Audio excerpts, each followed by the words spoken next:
મિત્રો જોવા મેઠું ચડે માતાજી. એવું કહેવામાં આવે કે ચોબડીનો કોઈ બી રોગ થયો હોય આ માતાજી માનવાથી કોઈ બી રોગ મટી શકે. વિશ્વાસ શ્રદ્ધા રાખો માતાજી પર.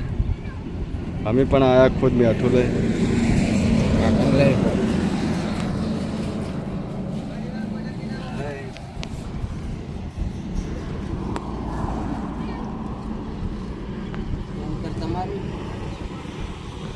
આવી આવે એક જ ચાલશે ઘણા થઈ ગયા. કોઈક આવે ને આલજો પડશે. આ કાકો માતાજીના પૂજારી સેવા કરે શ્રદ્ધાથી. તમે પણ કોમ તમારું ખાશે એવો વિશ્વાસ રાખજો. એ વસ્તી આવે વિશ્વાસથી. કોઈ બી ચોપડીનો રોગ થયો હોય, કોઈ બી તકલીફ હોય, ખરજ હોય, ધાધર હોય તો વિશ્વાસથી માનતા માનજો. અવશ્ય કોમ થશે. જય માતાજી, જય મેલક. મટી જશે.